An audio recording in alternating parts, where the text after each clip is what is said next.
Welcome to episode 230 of Zapped to the Past. I am your host, Adrian Mills, and I am as always joined by my good friend and eminent electronica evangelist, Graham Raddings. This week, we branch out from the magazine Zap 64 and Commodore Force, which we are, of course, in no way affiliated with, and dive into the avant-garde world of Jean-Michel Jarre. Yes, with numerous albums under his belt, the effects of the French composer and electronic music wizard has had a lasting effect on millions of listeners and also on those composers who worked on making amazing sounds emanate from the SID chip in our beloved C64. But it's not just the music of Jarre. No, we will travel the tundras, resplendent in the sounds of Tangerine Dream and many others who also inspired the likes of Hubbard, Galway, Dalglish, et al. So come with us this week on a magical journey of light harps, Moogs, and songs that seem to go on forever as we wait patiently for Cousteau on our beach of electronic enigmas. However, this episode would not be complete without the input from the man with a million records, the man with his finger on the pulse of the nation, the man who lives and breathes music that moves you. Yes, I am, of course, talking about Mr. Brown Sauce himself. We are joined by Gary Wilson. How you doing, Gary? Good evening. Good evening. You missed a trick there because you could have said music that moogs you. That would have been like an I could have, but I'd already mentioned the word moog, and I didn't want to use it twice. So I was trying to avoid repetition. Don't double moog. Yeah, no, it's the first thing they teach you in the adult industry. Never double moog. No, exactly. Well, I'm very glad to be here. And no polyphonic jokes, I'm afraid. Not on my fucking watch. No. Thank you for inviting me on to discuss the. Other than my children, the great love of my life is electronic music. So I'm very excited to be here. A bit like a contestant on 3-2-1. What, confused and about to win a dustbin? A bin? or a car. Who knew? Did you like the intro, by the way? Nobody knew. It's good, wasn't it? Very good. Very good. I like that. Yeah. Like it. Yes, and, you're getting quite good at this kind of podcast malarkey, aren't you? You've only taken 5 years. I know. I'm not a bad writer. Anything we've got a book to do. I know, it's good. It was good, that. I'll give you that. Yeah, congratulations on the Kickstarter. I've been successfully kickstarted. I'm very happy about that. Yes. Obviously, I had to pay for my own copy. Outrageous. Yeah, you only bought the normal one, didn't you cheap git? Yes. You could have been a bigger influence and you weren't. I can't have to. I shouldn't have to pay for my own signed copy. You can sign your own. You should. Sign your own. What a nerve you've got. Signing my own copy. It's outrageous. It's not yours. Well, we'd be signing it. You are a fan. You are. Yeah. Anyway, but you did. You contributed, and we appreciate your contribution, as small as it is. Well, that's what my wife said. It's true that. I've read the reports. Absolutely. I've seen the CCTV. Yeah. Oh my God! No, you don't need to have I've seen that. the Instagram posts, and they weren't friendly to you. Jean-Michel Jarre. Jean-Michel Jarre. Jean-Michel Jarre, everyone. That's what we're doing. But you keep saying Jean-Michel Jarre. Have you explained why you keep saying that in that kind of weird way? Probably somewhere along the line we have mentioned it. But for those who don't know, we obviously live in the Yorkshire TV region. And back in the day, Jean-Michel Jarre had a concert that was broadcast upon said TV station. Docklands. The Docklands live gig.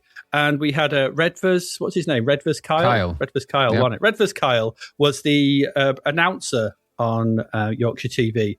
And so when this was about to start, he went with something along the lines of, please enjoy the musical stylings of Jean-Michel Jarre. That's where, and it stuck with us to this day. This must have been this must be over 35 years ago. No, that was exactly. Many 91, years ago. 92, wasn't it? About 3 in the morning that it went out. Yeah, that's 35 years, Gary. Yeah. All 50 minutes of it, yeah. Because it's the same guy that said Darth Vader, isn't it? Do you remember and now you can continue watching Star Wars with Darth Vader. I think he just didn't know what was going on, did he? They just gave him words and he was like, how do you pronounce that? I think he was pissed half the time, quite frankly. I think that's more the truth of it. Yeah, he was very drunk. Naturally, he was very, very drunk. Probably was.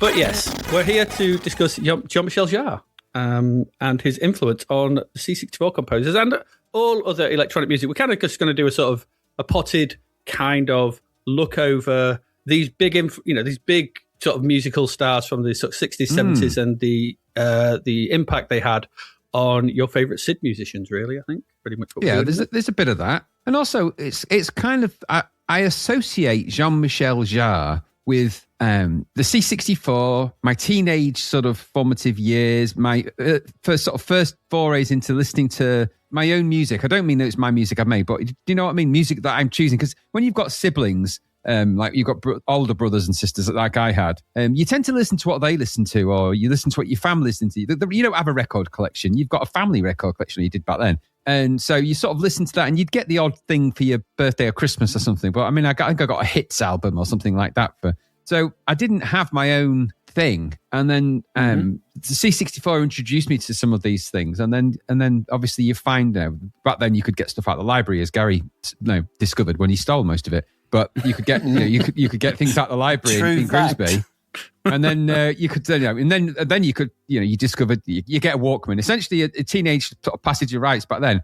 You needed to have a Walkman or a way to be able to play the music that you were going to listen to on that personal basis, and then you discovered the music you wanted to listen to, so you get blank tapes, and then you start recording, and it starts off with compilations, and in Gary's case, probably the radio and all sorts of stuff. He was well ahead of the game in that, but for me, it began that way, and then I started to discover music that I liked, as opposed to music that I kind of liked by proxy, and that's kind of an interesting point when Jean-Michel Jarre steps in, because I kind of discovered him via the C64 and not really knowing about it at the time, and that's why I thought that Jean-Michel Jarre is a good base point, because it's a counterpoint for a certain type of music which has influenced the rest of my life and Gary's, and probably yours indirectly, AD, to some extent, probably because we just bored you with it. But either way, so there's that sort of influence that it has, and then there's also the ongoing influence that it has, because it's such an influential. He's such an influential musician in that space, amongst many others, but very influential, and the technology still is influential, and it's still influential to this day.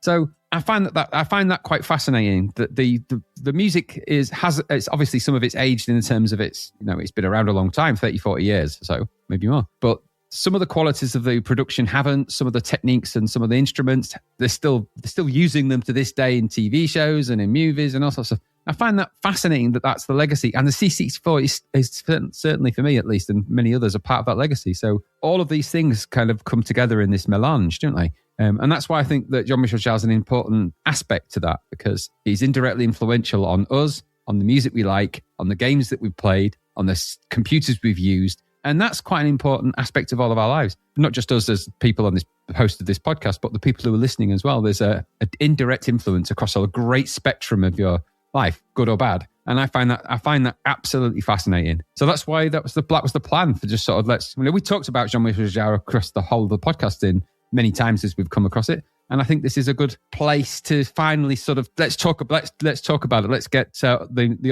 old powerful Oz there, Gary. Let's get him to talk about the things that he knows, because he knows shit that nobody knows. And if he don't know it, then nobody knows. So I figured this is a good point to do that. And we can start by talking about Jarre, the bio, bit of discography, and just go through the how it's influenced, what it's influenced, and all those things. And I think that's a good place to be. I think that was always the plan anyway. And then Gary stepped in and fucked it all up. So I don't know what we're doing now.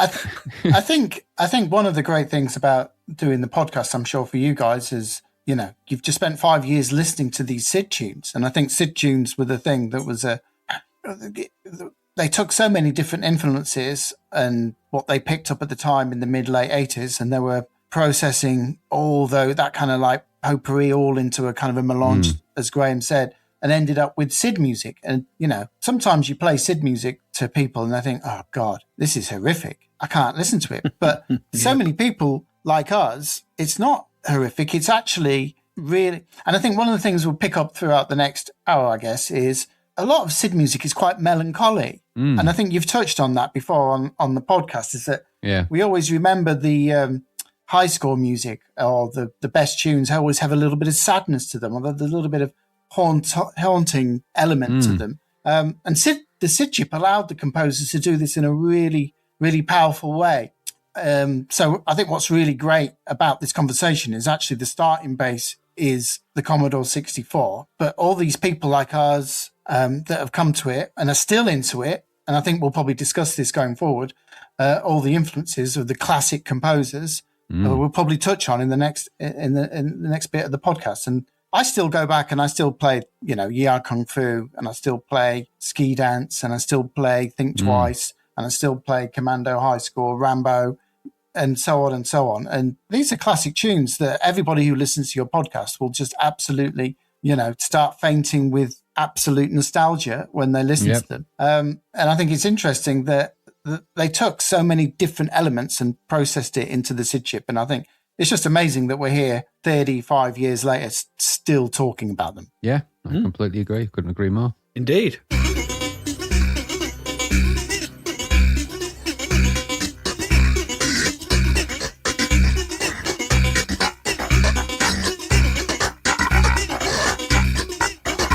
But before we go on, should we actually find out who is this Jean-Michel Jarre guy? Who is he? What's he doing? Where'd he come from?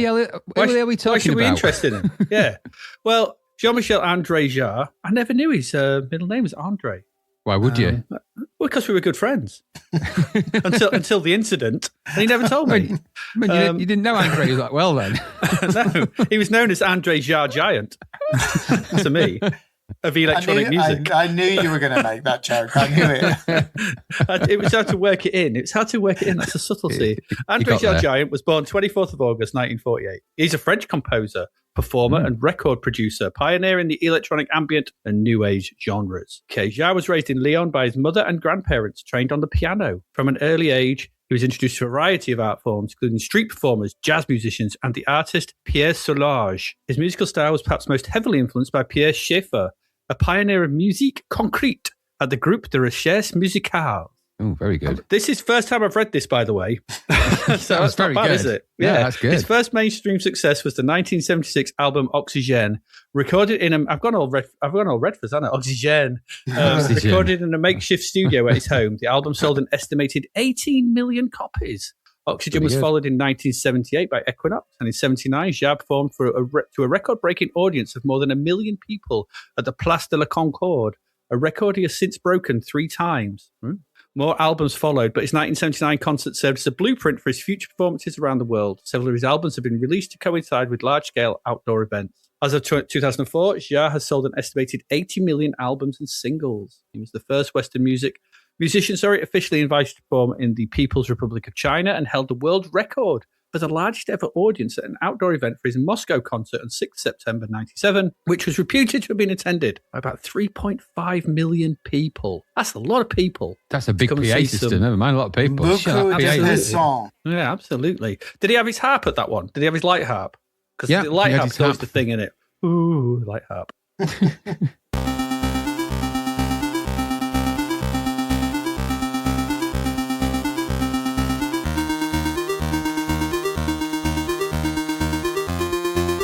So he's done a lot of albums. First thing, guys, I mean, you just mentioned Graham, you kind of heard him a bit and he sort of transited in, and Gary, you've mentioned as well. Where did you first hear Jean-Michel Jarre? Do you remember? Can you remember the first track, where you were, what it was, what system it's on? Was it a cover? Was it original? What was it? So I can tell you, it's nice and easy for me, and this is the truth. The first Jean-Michel Jarre track I heard indirectly was on Ya Kung Fu, the game on the C64. I'd not even heard of Jean-Michel Jarre as an artiste before then. My brother was not going to be into that. He was a punk, my brother, so he was into punk stuff really, and then latterly sort of new romantic-y stuff. My sisters were into crap music, actually. They liked Christa Berg. What can you say about that? And that kind of stuff. And they were into like sort of just compilate chart stuff, I guess, and stuff like that. So I didn't encounter him. So the first, without realising it, the first Jean-Michel Jarre bit of music I heard was Magnetic Fields, which was, of course, the absolutely staggering cover by Galway. But at that time, I just knew it was a bit of an odd bit of music, a really long, odd choice of music for a Kung Fu game, which is true, it is. But that's where I first encountered it. About you guys. Gary? Well, my uncle was living with us at that time in the early 80s, and he had quite a nice little tape. I was probably, 11, 12, 13 when he was living with us. And he had quite a nice collection of rock music, which I used to kind of, I think I stole my dad at some point gave me a kind of a tape deck. So I had it upstairs. So I started playing my uncle's tapes. So there was Yes, there was Elton John, there was Queen, there was Mike Oldfield, which is my first introduction to Mike Oldfield as well. And then he had Jean-Michel Jarre as well. So it would have been Oxygen and Equinox at that time. Maybe, I can't remember if he had Magnetic Fields or not. So I started playing them. And then I thought, hell, this is the weirdest music I've ever heard. I like 13.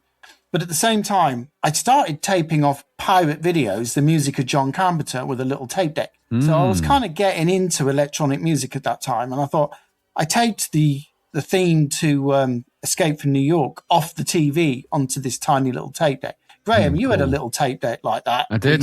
You held it up and you just recorded something. A condenser mic on it. Yeah, it had a mic on it. And I taped to Escape from New York. So I was kind of at that time getting into electronic music. And then in 84, my dad came in the summer of 84, before I'd met Adrian, 4 years before I'd met Graham. Came back with this Commodore 64, and then we had a whole bunch of games, etc., etc. And at some point, I ended up playing Trolley Wally, which was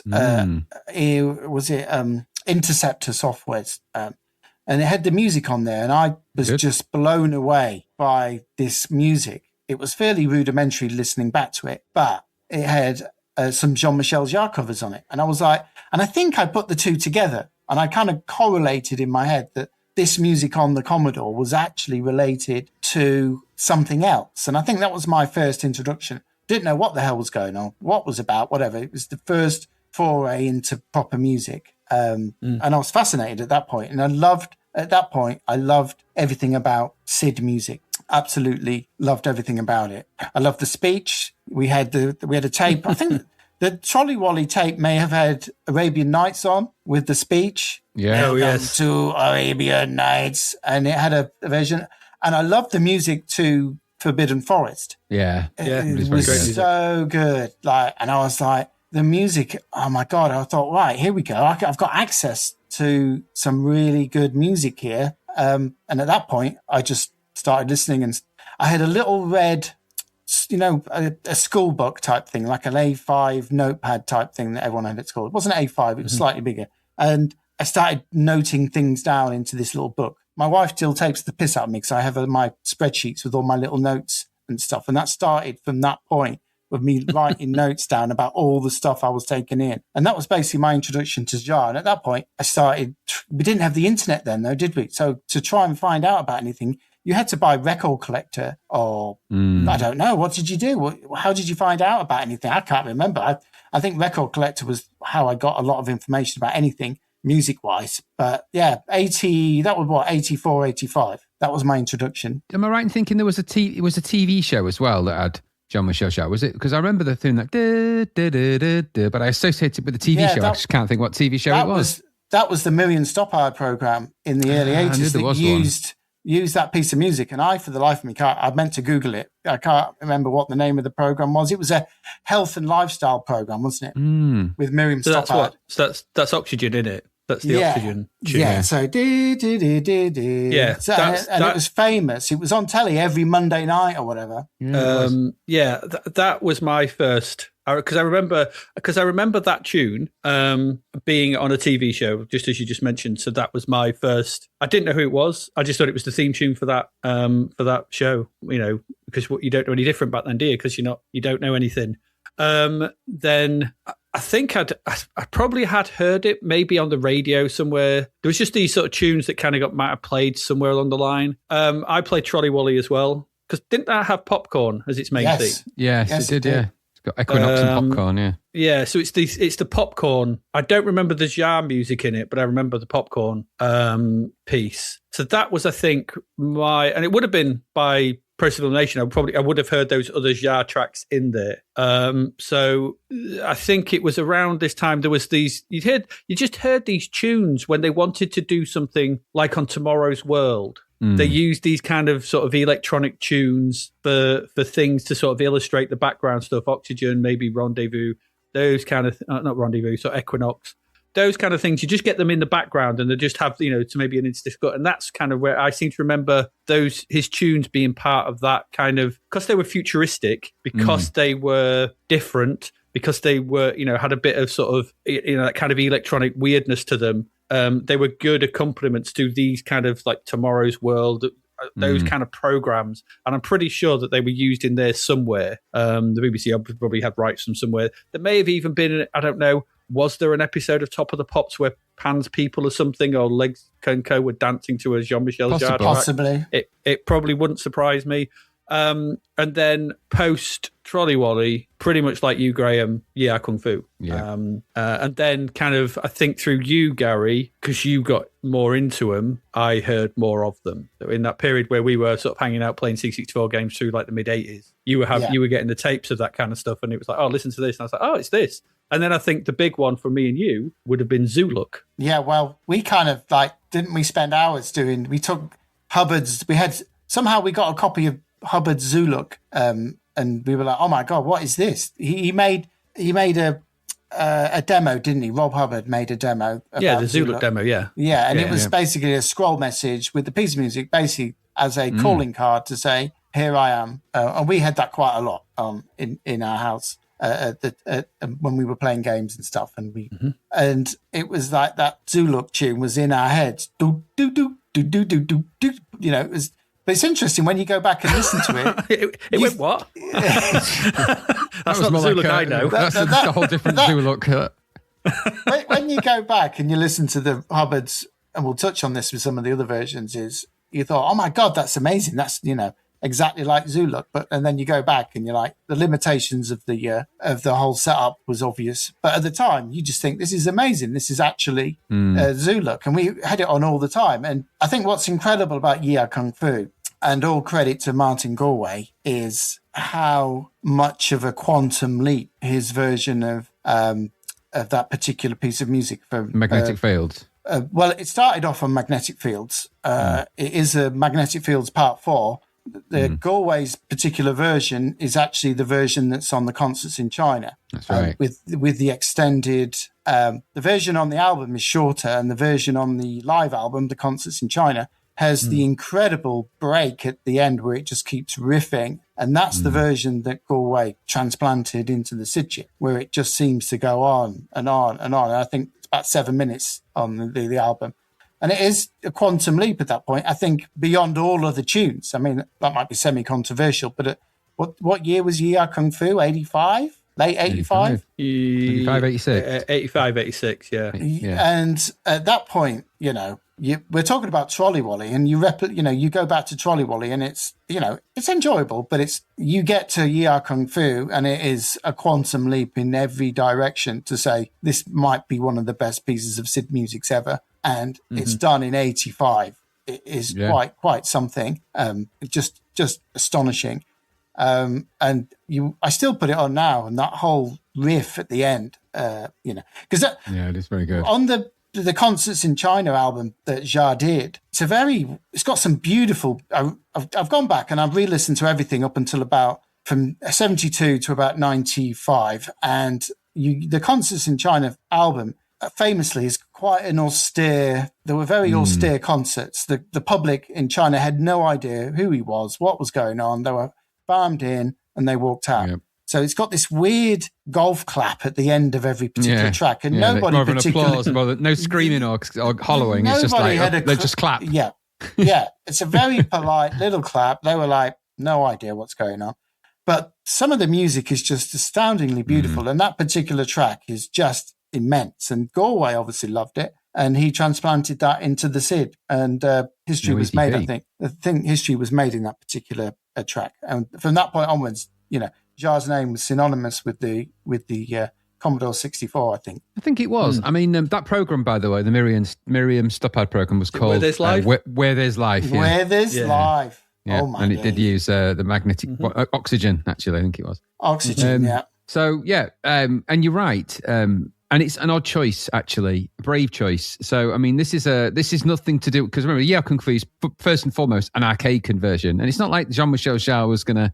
Like it would exist in an arcade. You're not going to go into an arcade and stand there listening to a 10-minute Jarre piece next to a fighting game. So it's completely at odds. So it's the title screen music as well. It's just completely at odds. The image you see when it comes up is that Kung Fu fighter kicking his feet out in it and the nunchucks and everything. Just doesn't lend itself to that particular piece of music. But I found that quite interesting and brave, actually. That was the choice. And I was going to say the other thing that was occurred around the same time, or not in that at some point in this space around this time of hearing that, because that predates everything, and a bit later, although he never actually did knowingly in this collection a Jarre piece. Do you remember the Bog demo, the music Bog demo that had Shake the Disease and Big in Japan and it all these? So you loaded up the Mighty Bog demo and had Bog written on the screen, and it had the selection of music. It was I had it on a disc, but I think it was a tape demo or a CompuServe demo.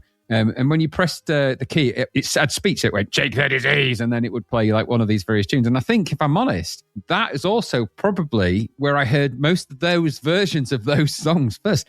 Alphaville's Big in Japan, I'm pretty sure I'd never heard it up until that point, let alone some of the others on there. So Jarre was kind of the tip of the spear of electronic music. And the C64 introduced me to a hell of a lot more as well. Not just in its original compositions, but in all of that. And I find that quite fascinating. So there was a fascination in the late 70s, early 80s with electronic music in the UK especially.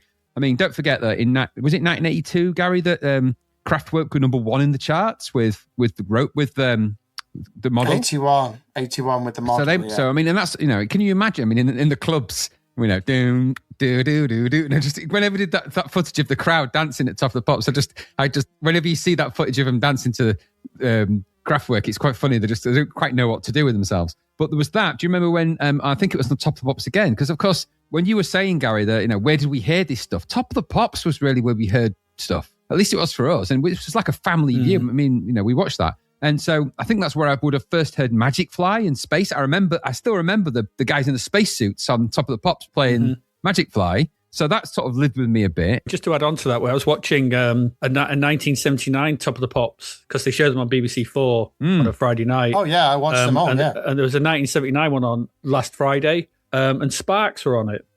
Sparks. So this was 1979 and Sparks. And it sort of occurred to me and my partner that basically the prototype, grumpy keyboardist and singer by the looks of it. Yeah, Sparks completely and predated. That's Pet Shop Boys, Eurythmics, all those sort of bands sort of thing. But it was like, but the tune itself was sounding very forward facing. But anyway, I digress. I just wanted to throw that in. I'm sure I couldn't tell you what the song was. It was Number One in Heaven, which was composed with Giorgio Moroder. Yes, that was the one. Exactly. Yes. And that's what's led me to... So there was a few things I wanted to just... About the influence of TV and all of this and where some of this fits in. So, because Top of the Pops for us all would have been an important point where we would have heard at least some of this stuff, likely. Maybe not Jarre necessarily, but we definitely heard, like I said, Magic Fly, Popcorn was, I think, there because we obviously had... And so that's a place where it lived outside of that a little bit. I didn't really listen to the radio at this point. I just didn't. So I'm not going to hear this stuff on radio play, generally speaking. So it's going to be there. Some TV specials that were around at the time. I don't know if you'll remember it, but back in 1980, I want to say 1981, but it could be 1980. There was a TV show called The Hot Shoe Show. And this was basically, it was a late night show where they basically had some scantily clad dancers, a bit like, I think called Hot Gossip. I think that's who the dancers were anyway. And they did this show called, like a dance show. Then they basically just played different music and did a bit like Pan's People, but a bit more adult. So there's a bit more scantily clad. There's a bit more booby going on. It was, my dad was well into it. Hence the reason I know about it, because we had a VHS recording on a 1 hour VHS tape, which must have come with the actual recorder that we got it with, and which was taped over. And I remember it saying on the side of it, Dad's Hot Gossip Medicine. and the reason I mention all of that is because that had a hot gossip sort of performance to I Feel Loved by Giorgio Moroder, which would, again, and I remember hearing that initial, and it's still, even now to this day, is one of my favorite pieces of, favorite electronic piece of music in the compositions of all time. It's just astonishing. So that Donna Summer track, but that's, again, you're talking about very formative years. Yes, I shouldn't have been watching that. Formative in all sorts of different ways, watching that. But I remember the music living with me at that point, and thinking that was really cool. And then later on, that just keeps coming back and back and back. And I think the C64 and the Jarre and everything else fed into that. And then eventually, I was able to find actual Jarre music, as in albums.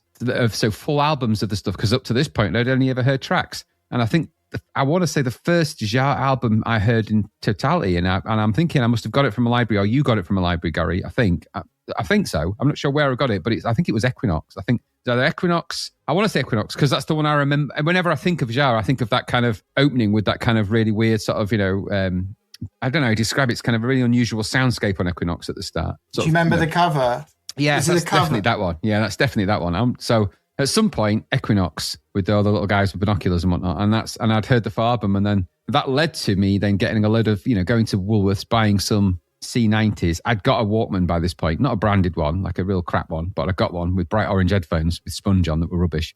And it was dead heavy as well, really heavy, and it only had a forward wind button, and the eject just opened up the flap.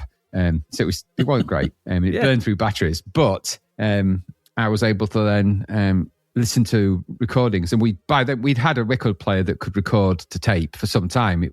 We weren't really allowed to touch it or even look at it actually in our house. It was kind of an ornament really. But I discovered that when your dad works shifts and your mum's out, you can just go and use whatever the hell you like. And so I'd started to record this stuff to tapes, and then I think then I'd started to make recordings of Sid music as well with my little condenser mic. I'd started to do recordings of that. And it begins a lifelong passion of making music and recording it onto stuff, which I still do to this day. So it's not like it didn't have an influence, all of that, right from the get-go. It's this is how it influences you in very subtle little ways. And then I've never really not liked it since, ever. But do you remember, Graham, when I first met you and we were chatting or whatever, in your house, for some reason, you had like a 4 or 5 LP set of synthesizer covers. Yeah, we did, yeah. Do you remember that? I take bits of it. It had like 4 or 5 LPs, and there was covers of, I don't know, Hot Butter, Popcorn, and all the obvious ones. Yeah. But then like synthesizer versions of Bridge Over Troubled Water and various things like that. It was I'd love to see it. I go into record shops all the time. If I ever come across that, I will scream to the heavens with joy if I ever find that again, because it's just an oddity. It's funny because we used to get it sounds really silly to say it like this, but we're going back to when I lived in Cleethorpes, which is, we're going back to in the 70s, late 70s, so 78, 79, 80. And whenever my dad or my mum went out and they came back with an album, we all listened to it as a family. I mean, it sounds really weird to say that, but we had this big sort of oblong record player, not like the one that you guys might remember, which was that kind of stacker thing. We had this big wooden piece of furniture. Yeah, we had one of them as well. Sat near the chess set that no one could breathe near, this giant marble chess set that we had. And I remember my dad coming back with all these different records, and we listened to it, because I remember he came back once with it was a collection of songs, and it was like the spaghetti westerns. Because I remember coming into the lounge. I've got this vivid memory of coming into the lounge on Sunday and just sitting there as a family listening to wah, wah, wah. Really loud as well. Just like, come on, have a listen. It's really good, this. How mad is that happened? And that synthesizer album probably happened in the same way we're doing listening to bloody whatever it was on it. I don't doubt that. Weird stuff that was on that. But I can also, I can tell you, by the way, as I've quick little bit of research here, that Jarre was on Top of the Pops. Oh. In 1977, there were 3 appearances for Oxygen Part 4. Excellent. Okay. The first of them was with the audience dancing. The second one, 8th of September, was Legs & Co. Routine. I told you, I knew there had been. That down. The fourth one was, the third one was end of September. That was played over the charts. But then he appeared again in 1993 with Chronology, which I have no idea what that is. No. But I think that's interesting. I knew there was a Legs & Co. routine. I knew there was. I could in my head, I could see it. I think one of the things one of the reasons why Jarre was so successful as he was because he was a good-looking guy, you know. Yeah, he was. He hung around in artistic circles. His partner at the time was Charlotte Rampling, the actress. He was a rock star synthesizer hero in many ways. So his looks got him quite far. So he was ready-made for Top of the Pops and all the other 100 or so programs he probably appeared on across Europe, because his looks got him in and the music started selling, and it was just a rolling thing at that point. He was more pleasing to the eye than Tangerine Dream. Yeah, put it that way. Yeah, he was a good-looking guy. His wife was good-looking. Charlotte Rampling, you know. Charlotte Rampling, lovely. She's in Zardos. Edgar Fries. Edgar Freezer. He's in Zardos, but not for the right reasons. Yeah, he's the Basque. He's the floating head. You know, the guys from Kraftwerk were never going to be wooing viewers in a the similar keyboard way. out of Sparks. That's not going to. No, with his little Hitler mustache, Ron Mail. So so he used his looks, and it was a perfect timing. It was, I think, one of the things that, you know, we've been touching on in all our research and stuff is he rode a wave of pop instrumentals that appealed. And I'll tell you, I was walking about a year ago. I was walking down the high street where I work, and there was this big builder, a couple of builders, kind of like in their like 40s, early 50s, whatever. And guy was, I was like, oh God, bloody builders, you know, they're all like Larry, whatever. And then one of the guys went, started whistling Jean-Michel Jarre. And I said, mate, I can't believe I'm walking down the high street and you're whistling Jean-Michel Jarre. He was like, oh, I love that music, love it. Oh, it's from ages ago, wasn't it? So he became famous because, you know, his good looks and his good tunes, you know. Weirdly enough, there's a that tune, because obviously that was Oxygen. Do. That, right? There's an arcade on the front here in Cleethorpes. And there's a chippy next to it. I've heard there's a chippy next to it.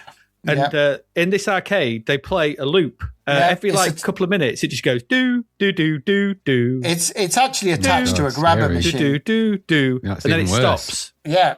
And whenever I've been in that chippy, you hear it about 10, 15 times. I can't imagine the trauma, the terror, the horror working in that chippy, because all you want to do is go do. Oh, for God's sake, go do, please. But it never does. It never does. It just does that first two bars. Denied. Denied. There's another one next to the grabber machine, next to that does Dan Hartman's instant replay. Instant replay. Oh, no. I don't hear that as much. That Jarre one is constant. That Jarre one is constant. No. It's like, oh, God. It's put me off going to that chippy, and I love their chips. It's dead annoying. No, I mean, when I lived in Hessel many moons ago, obviously, on the foreshores of Hessel, there used to be like one of those machines, where you put in a coin and you get an egg out of it, like an egg machine. Yeah, it used to be outside. There was a bakery down there. I forget the name of the bakery now. There's only like a couple of very famous bakeries out in Hull. And what it was a real egg? No. Well, it could have been. No, but you put your money in, you get like a plastic egg, and in that there's like a gift or something like that. But right. Okay. That had like a teddy bear. It was a teddy bear shape, and in its pouch that it had was where this egg came out. And I thought, well, bears don't even have eggs or anything like that. And then it used to say really strange things. It used to, obviously, when it passed, it triggered like a sensor on it. And it used to say really strange phrases. And one of them, I kid you not, went, have a safe journey on your way home. I was like, it really was like, not just have a safe journey on your way home, but it did it in this kind of deaf robotic voice, on your way home. And I think he was watching. He's watching you. He was watching you all the way home.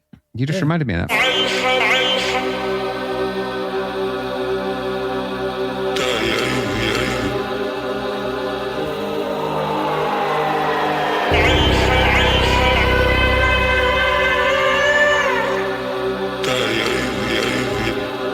Now, discography. Let's talk a little bit about Jean-Michel Jarre's discography, because I can say this. It's extensive, right? But my knowledge of it doesn't... I mean, now retrospectively, I've actually listened to quite a lot more of this. There's a lot to go at. Live albums, full album, all of it. There's loads. But if I'm honest, the first two albums in the list, I only recently listened to, and I wasn't that impressed with them. They're amazing for what they are at the time, but Oxygen's where it starts for me, which was 1976. You've got Equinox, then you've got the Magnetic Fields, Concerts in China, Music for Supermarkets, which Gary, you can speak to, which was a weird old thing, but I never heard that at the time. Zoolook, Rendezvous, Revolutions, and then Waiting for Cousteau. And that's kind of where I stop. I just stopped. That's because you're still listening to Waiting for Cousteau. Still waiting for custard. But I just stopped, and then I didn't pick up any of the other stuff. Now, that's not to say I didn't like the live album. I remember you, Gary, coming round with the Houston and the Leon live album, which is even now, I think, my favourite live performance. I've got a real soft spot for Revolutions and for the Dockland concert. I do, because I really like the vibe of that one. But that Houston concert with that guy, kids, get off my car. I remember it to this day, right at the beginning. The woman who goes... The Pope, is it the Pope at the beginning of that? Or is that the Leon part? There's some kind of bells and whatever. But the woman who goes, oh, he's got some great, great tunes. That's the bit I remember from that. I mean, I'm like you. When I look at the discography, I stopped. I think every artist, whether they're a filmmaker, they're an artist, as in a painter artist, or whether they're musicians, whether they're novelists, I think they peak. Everybody peaks. And then there will be moments afterwards, and that's fair to say, but there's a peak. Jarre clearly hit his peak in the early 90s. 90s? Well, I know you did. Okay. I'll say he plateaued out and everything else was kind of downhill. I'd agree with that. So he did Rendezvous and he did those live albums. I listened to Destination Dockland again, and it seemed to me that everything was really sped up. It was like on a +8, like someone had it's just a short album, isn't it? I think it's only 38 minutes or something like that. It's not very long. Everything sounds really fast, like the DJ just put it on his turntable and gone to +8. Yeah. It is a bit. And as an artist, I think Jarre clearly peaked with those albums. The Houston Leon live album is, like you say, is staggeringly good, and everything else was probably downhill. The notion that when I went out, the second CD I ever bought was En Attendant Cousteau, which clearly was a bit of I wasn't understanding of what was about to happen. So waiting we for can't Cousteau. skip over that. No, you can't skip over the story, Gary. No, let's tell us about that moment, Gary, because I have very fond memories of that exact the build up to that. I'd had a tape player for years and years, and then my dad had bought me for my 18th birthday in 1990 a CD player, like an all-in-one Sanyo or whatever it was. Philips, mate. It was Philips. Was it Philips? I had a Philips thing in. So then... What was it, Sanyo? I don't think it was... My little tape deck was Philips. I think it was whatever it was. So then I went out, and he bought me a CD, and it was Beats International, their album, which wasn't very good. And the first CD I ever bought for myself was Flag, the album Flag by Yellow, which is still which is very good. And then the second album I bought was obviously in English, was Waiting for Cousteau. And wow, this is going to be amazing. Jarre on CD, how brilliant is this going to be? Triple D. Triple D. It was DDD. That obviously is a reference to the music, not the whatever. And then I don't know if you were there or not, or the first time I played it. We both were, I think. And then it plays obviously, and I'd only realised the other day when I was researching this, that Calypso, the first two tracks are called Calypso 1 to 3, is a reference to Cousteau's boat and not necessarily the style of music. Because obviously it's very influenced. The thing about Cousteau is obviously he was based in the Caribbean, so the music has a Caribbean theme to it. But my big thing was I loved extended pieces of music, and it had a 40-minute piece of music on it. And I was like, here we go. This is going to be brilliant. This is going to be absolutely brilliant. And he put it on, and he got to that track, and I thought, I'm not too keen about the rest of the album, but here we go. 40 minutes. It's going to get better. It's going to go now. It's going to go. It's really going to go now. It's going to start getting all spacey. It's going to get really powerful. Anyway, 40 minutes in, it's still doing the same thing, which we obviously you're taking the piss out of me. Like, what the hell is this rubbish? But actually, looking back, the track itself is obviously very ambient, heavily leaning towards the stuff that Brian Eno was doing with Ambient One and all, the whole ambient music thing. And obviously it's a reference to the notion of being underwater, etc., etc. But no, to be fair, it was bloody boring. Yeah, exactly. You know what? There's only twice, Gary, when I've seen you have this expression on your face when you listen to this, when it's hope and it gradually drains. And I remember seeing it. I've seen it, obviously, and I've known you a long time. We see it every now and again. But that I hadn't seen you do that face since you first played Boborg, and you got when you got Boborg. Is that Bowie? Is it? I think no. I remember Boborg. I remember you playing it, and it was just this load of random sounds. It was quite random, and I was very disappointed because I thought Jarre's better than this. But I understand why he did it. Yeah. It might have been better that the vinyl version was only 20 minutes long, so it might have been better as 20 minutes and not 40. Was it for minutes. A quick buck? Did he take it for a quick buck? He didn't enjoy his new direction. No. So, but when you look at his discography from I re-listened to Chronology, and it has a couple of good moments, but it's a little bit ravey, which is the sign of the times. And there's a really good, the Chronology one, I think, is really good. The rest of it, some of it kind of is a bit dated. Whereas his other stuff in the 70s and early 80s, re-listening to Zoolook is just astonishing. I mean, Zoolook is probably his most mature work. It is the track Ethnicolor with Laurie Anderson. I mean, was she on Diva? Whatever. But that whole first side of Zoolook is just probably his most mature piece of music. 20 minutes of Zoolook side A is probably his peak, 1984. And then everything else he did in the 90s onwards, it was a lot of rehashing of the old stuff. He went back to Oxygen. He touched on a few things.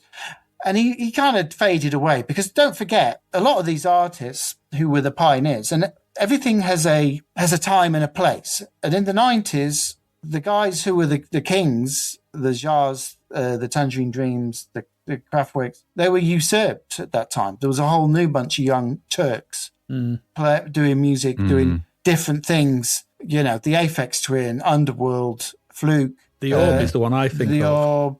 All of those, the artists that came out who were massively influenced by the guys that we're talking about. You know, they were riding on they were sitting on the shoulders of these giants, but they took everything to another level. And the old guys just couldn't keep up because that's just the way it is. It's just that's what it is. You know, artists are always usurped by the Young Turks. It's the way that it is and the way that it always will be. And then Jarre came back in the mid to 2015 with his electronica albums. So he did 2 albums, and he knew exactly what was going on because he went back to all these guys who were probably old Turks by that point. So he went back to the Orb. He went back to Massive Attack, Pet Shop Boys, Moby. You know, every single track on those 2 albums were created with another electronic artist. John Carpenter, he'd gone back and he revisited and made these 2 albums, which, you know, they were not amazing, but they were interesting because it was a whole new way of Jarre opening himself up. And he's had a bit of a resurgence since. He's getting involved with like VR and live streaming concerts and that kind of thing. He certainly can't put on the concerts that he used to put on in the 80s. They're massively expensive. And let's be honest, you know, Destination Dockland and all the Moscow stuff, the health and safety of them, you just can't replicate that anymore. It now. No. It's beyond the expenses of these kind of people. So, you know, he's moved on and so Jarre is basically the old man of the thing. He's still making stuff. He's still out there. He's got a new partner, I think Gong Li, a Chinese actress. So he's still an artist. He's still touring. He's touring Europe at the moment. It's a shame there's no UK dates. So he's had the career that he, you know, and I think some of the research that I did said that he actually, I don't know if you read any of it, but he actually was aware of all the Commodore 64 versions. Yeah, I read that. Yeah.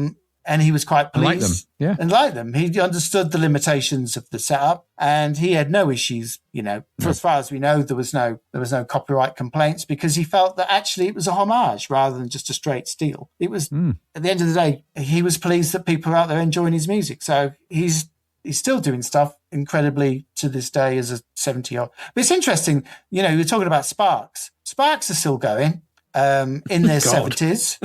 Mid-70s. I love Sparks.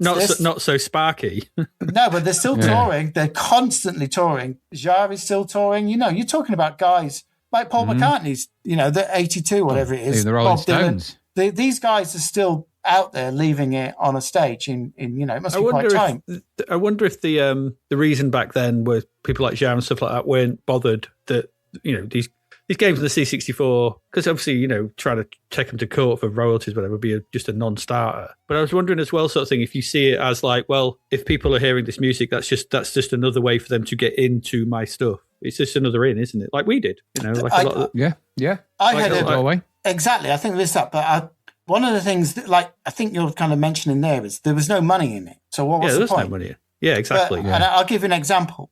Phil Manzanera, who's in Roxy Music in the 70s, he had an interview in Mojo a couple of months ago, and he said he has accrued more money from the hip-hop guys in the last 5 years sampling his pre-Roxy, his solo albums before 1975 than he ever got in Roxy Music. So the money he's getting because of the nature of streaming, so he's basically taking millions from people who've sampled him because of the very nature that those tracks are so ubiquitously all over the place now. Whereas in the 70s, you weren't making that much money. Nobody was making any money off computer games. Well, there were obviously US Gold. There were people at the top of the chain, yeah. But if you went after US Gold or whatever for a loose homage to Oxygen 4, I mean, what's the point? It will cost you more to get 50 pence back. Yeah, back then. Yeah, I think you're exactly right. Exactly.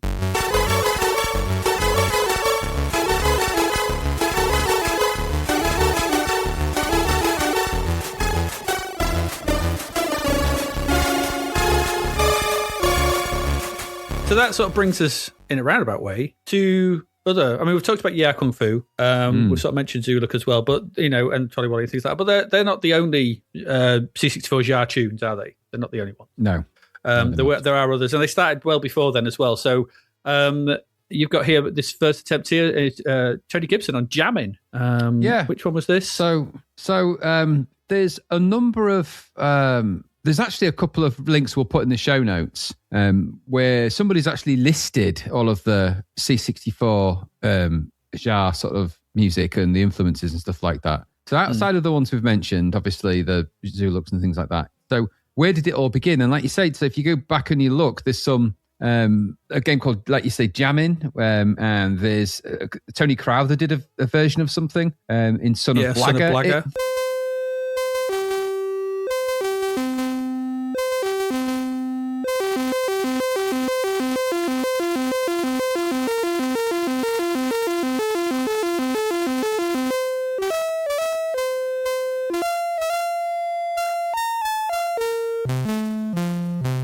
So they sort of, he appears here and then. It's often the same, there's the same few tunes. It's not like, sometimes it's Equinox, sometimes it's Magnetic Fields, more often than not. But you've also got, like you said, Trolley Wally's in there.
Matt Cooksey did one in Bomb Jack, of course.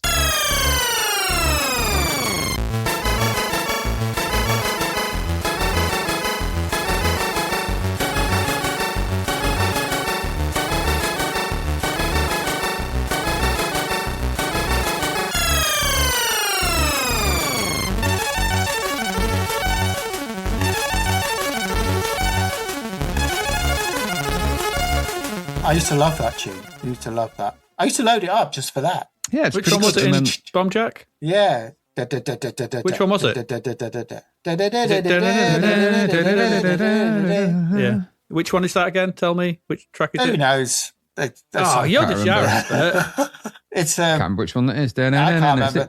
It's not. Was that the issue with John? It's one of the rendezvous. It's not one of these. It's off Oxygen or Equinox. It's the issue I have with Jarre is that he always calls them 1 to 6. Yeah. And I don't have a brain that computes in that way. I need a title. So there's. So if you look through like the Sid collection, you'll find there's actually quite a lot of Jarre stuff all the way through. Not all of it's the early stuff in the games and the stuff that appeared, and everyone had a bit of a pop at it.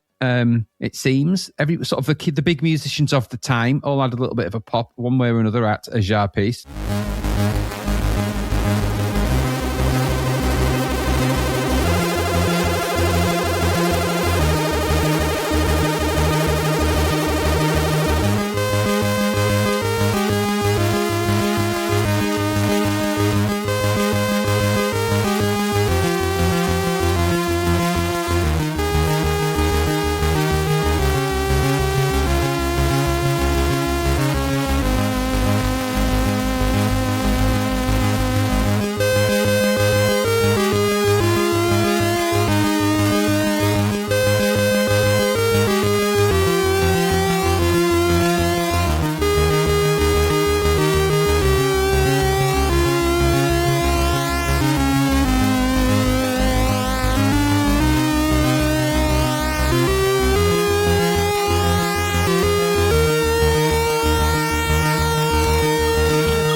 Some that didn't, but the main ones did. It's not like it's replete throughout. So the same few things at the same round about the same time. So around, obviously Oxygen and Magnetic Fields and were quite influential. And I think because they sort of lend themselves to that kind of gameplay. Kung Fu is a kind of a separate thing to that, but they do. And then of course the Zoolook demo that Hubbard did, he did a particularly good version of Zoolook actually in his own way. Later down the line, it appeared in Captain Blood, didn't it? And the Amiga. I don't know if you remember that, Gary, but Captain Blood is Zoolook. Essentially, basically just plays a sample. It's an Amiga, so it's playing a sample for that. I listened to the Captain Blood version of the 64 last night.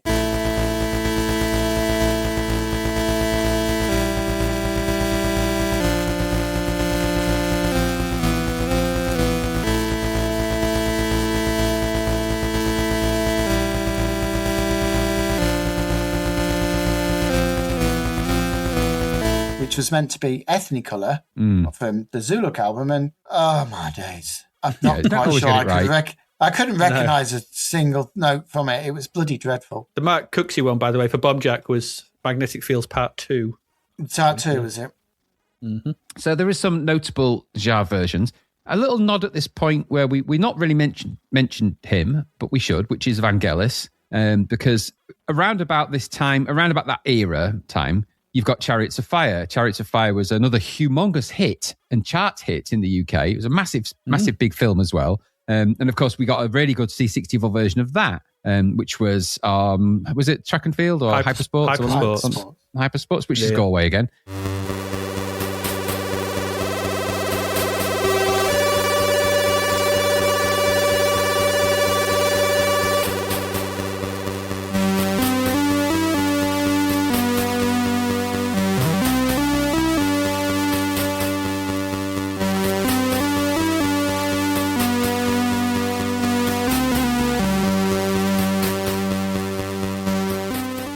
So we had another version of that. Bear in mind that we've also at some point here got Fred Gray doing Frankie Goes to Hollywood at some point. So there were musicians having good attempts at music of the time, but the big artists. Vangelis was it was a bit strange in the UK around this time because Jarre had become quite famous for the big concerts, and that's kind of when I first sort of encountered it outside of the music. It was the concerts that really, I remember you saying to me, Gary, they basically used all the power in Houston for this Houston concert. It just mesmerized me, the idea that this laser show was so big. And that was it was only a few weeks after the Challenger disaster, wasn't it? So, yeah. Because originally they were meant to be doing some kind of, one of his friends was an astronaut that was killed as part of something to do with it. And he was meant to be doing, they were going to do a part of it from space.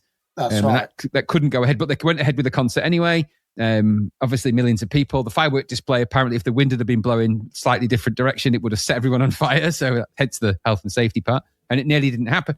But I remember all of that brouhaha. And then Vangelis as well in the midst of all that and all of the, Vangelis. And I remember being instructed that this Vangelis music for Chariots of Fire was amazing. And it is. And then I don't know that it led me down a Vangelis pathway until I kind of hit the music of the Cosmos album. Now, I watched Cosmos back in late 70s with my brother on a little black and white portable. And I never really took the music in at that time, I'll be honest. But when you got the Music of Cosmos album from the library, that's got it's got a number of different tracks on it. So I think is it one LP or two? I can't remember. But I remember it having Vangelis on there and a few other artists on there. It's kind of just a compilation of music off the show. And that, again, led me to listen to more electronic music in the terms of Vangelis. And then as you start to progress later down the line, and like you said, Gary, as we start to progress through, C64 music starts to ramp up. The musicians start to get a bit better. We hear more versions of stuff creeping in, more contemporary stuff creeping in. By the time we're getting towards 86, 87, 88, my music tastes are changing from synth music to house and dance music and music that's samples, really. Samples kind of happened. And you don't really notice the change in the way that you listen to music, but the way that it was being produced was such a difference between those massive analog modular synths of Jean-Michel Jarre and Vangelis and these ginormous pieces of electronic equipment that were just jury-rigged together to make these amazing sounds. And then somebody could do the same thing with a little keyboard and a little mini computer, and that forever changed the way music was consumed and produced forever. But that led to the ability to be able to create short loops and repeat, which is what led to house music and led to things like that. Kraftwerk were already kind of doing that. The BBC Radiophonics were already doing loops of tape and tape loops and things like that, as were the Beatles. Certain bands. Beatles doing that, weren't they had the Mellotron, which was a keyboard that basically plays little tape loops,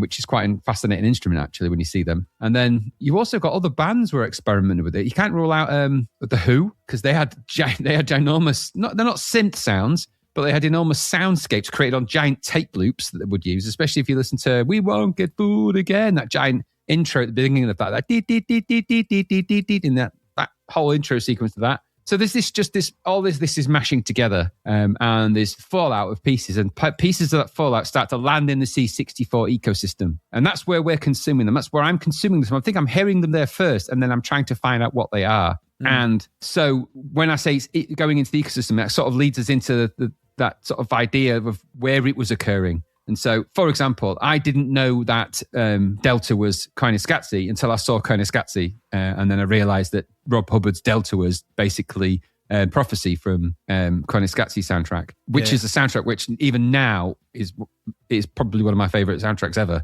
So it starts to creep in ways you don't expect, is what I'm saying. And then you start to, and then when you look like I did for this, like you've done for this podcast, you start to see it popping up all over the place in the C64 with certain artists, right? And it sort of becomes part of the language of the C64 as much as we all love the SID and everything else. And it suddenly occurred to me that a lot of the compositions weren't actually SID compositions. They'd always been these other things. The SID was just versions of them, and in some cases really good, in some cases not so good. And that's where the sort of the bomb jacks, the trolley wallies, all of those things kind of led to. They were the early pioneers of this kind of idea that, like you said, no one's going to court because they recorded a version of kind of Scatzy or Pink Floyd for the game Delta, are they? But it happened. It's interesting that it happened.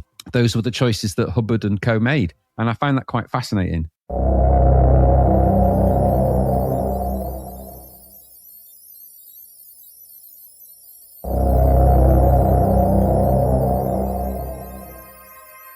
It was always going to be a case of, I mean, the SID at its heart is an analog synth with 3 channels. So if these people who were making tunes, and if you think that they're probably going to be in their, I mean, Hubbard was a bit older, but the majority of them are going to be late teens, early 20s by the early 80s. They'll have come through the 70s listening to this kind of birth of electronica and stuff like that. So your Tangerine Dreams, your Jean-Michel Jarre, your Vangelis's, your all that kind of stuff. It's, when they're asked to make a tune, well, I can just make that, and no one's going to know the difference because who's heard it, and it's a quick and easy way, I think. But also as well, it's like, well, I can't do a decent version of a Sex Pistols song because I don't. The instruments aren't there, the noises aren't there on the C64. But I can do a decent version of I can do a decent version of Popcorn because the C64 can make that sound, and because they're likewise simpler, but a likewise sort of kind of basis. And so then you get, like you said, your Hubbards.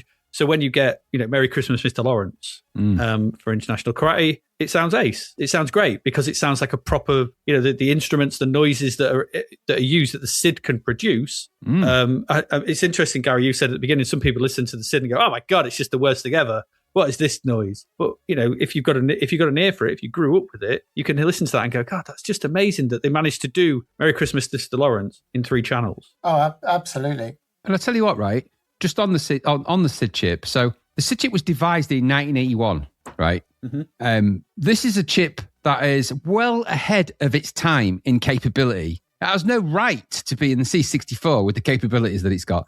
And it was more capable than many of the expensive synthesizers at the time in terms of what it could do. So, for example, 3 independent audio oscillators, 4 distinct waveforms per audio oscillator, so triangle, sawtooth, pulse, and noise. Just the fact that it has that is astonishing, let alone multi-mode filters, low-pass filtering, and high-pass, high-band. It's just a very capable 3-ring modulators, oscillators, tax sustained, really. It's a very, very capable sound chip, and it's even got part digital, part analog. It's quite incredible that was a piece of technology that was strapped into a Commodore 64 when you think about it.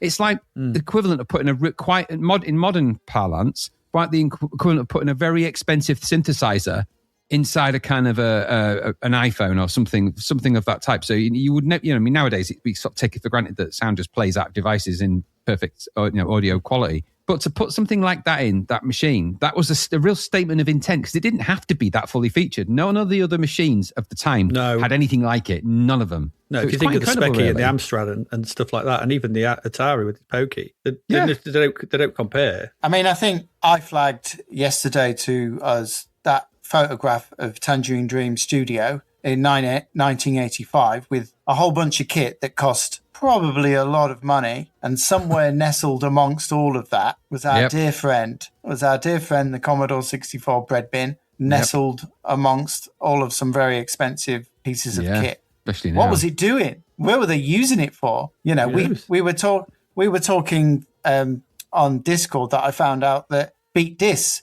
by Bomb the Bass was basically processed through the Commodore 64 and various MIDI units. How many other people were using it at that time and that we just don't know about? It's crazy. It is crazy. It's just incredible. Obviously, at a certain point, the Atari became the ST became the instrument du jour for a lot of these artists to utilize if they couldn't afford, obviously, or they could afford, but with the Fairlight and so on and so on. But, just to have the little old bread bin in there, sitting there, like Edgar Freezer, just sitting there in his studio going, 10, print, Edgar is great, run, whatever the hell it is. Look at this, guys. Look what I've created. Edgar is great. Is he Russian? I didn't think Edgar Fried's Get on with the Russian. music, Edgar. We're supposed to be recording music. Absolutely. The other thing I would just say about that, because you mentioned the ST to people, and they all go, "Oh, MIDI output. It's great MIDI output. Yeah, MIDI. All the Cubase. MIDI. Oh, it's the MIDI stuff, sort of thing." That was great. But the thing was, the C64 was an actual instrument. Yeah, that was it had a synth inside it. It didn't need that extra bit of whatever you wanted to do with the MIDI, the MIDI stuff out thingy. It was, you could program it to make these amazing sounds. Yeah, you kind of conflating two different things though for two different purposes. But that is true. One is an instrument and one is a MIDI sequencer. Yes, that's the point I'm trying to get. Sort of thing. One was I think, I don't know, is there other machines that have that kind of SID capability chip within them? Because the Amiga did it, because the Amiga was all samples and stuff, wasn't it? Well, the Amiga did have analog, and I did have a chip in it that could produce synthesized sounds. It just, people, why would you use that when you've got a sampler? It never got used very much, yeah. No, you've essentially got 4-channel samples, so with stereo sampling, why would you want to bother with that? And you could sample pretty well on the Amiga with reasonable fidelity and do what you wanted to do with that, sequence it up. But I don't think any other computer gets the love, the fondness, the remembrance for its sound that the C64 does, and that's there's a reason for that. We've only just recently had the X26 demo showcase event. Out of that has come all sorts of modern demos and all of those things, and of course they have an entire music competition. They've had it every year. That's 2020. That X has been going for years. And there's music that comes out of that every single year. A lot of it, believe it or not, it's not obviously not the Galways and the Jarres and people like that, although they're still knocking about in the retro scene. We were at an event where there was Rob Hubbard right in front of us. Yeah, there was. But what's important is that these newer artists are still embracing the same technology you described for the same reasons, I think, that you described. It's an instrument. They're still getting stuff out of it. They're still finding interesting things about it. That's what I mean. Making cool stuff, and they're even doing really complex samples and sequences now, and it's just like, it's mad. It's mad how good it is. And that's the thing. That's what I mean. That's what I think about it. It is an instrument. No one turns around and goes, "Oh, the guitar, it's just old hat. It's way too old. They don't play the guitar anymore." No. You get new sounds out of a guitar. You get new sounds out of these things, and I think that's testament to that thing that they put in that machine for no real good reason. It's just a weird exactly thing. Right. You're exactly right. And indeed, whenever we've spoken to anybody, any of the musicians of the time, remember we, a long time ago, spoke to Chris Hulsbeck, and he said exactly that. It was an instrument, and he wanted to play the music on it because it was an instrument he felt he could really get a lot from. And it didn't take a massive amount for him to be able to do that. He just needed someone who could, help him get make the sounds he wanted, and hey presto. And then after that, the music part is the easy part once you know how to get the notation in. I'm not saying it's an easy thing to do, but once you know what you're doing with it, then it's just a matter of how creative can you be.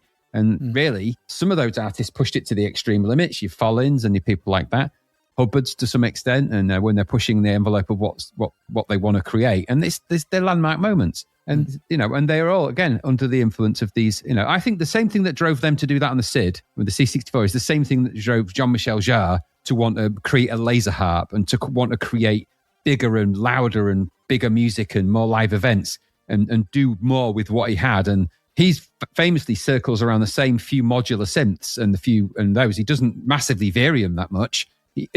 For a while in the 80s, they tended to focus on a particular set for a certain album. Zoolook's very much of a certain synthesizer set of that time, but there's certain albums that are just one or two synthesizers that he just uses. The Moog, and famously he uses that a lot for principally, I think his main instrument on all of the albums, certainly live, is a Moog or a Moog. Sorry, so people say it, but Moog. The Mini Moog, and then on other variations.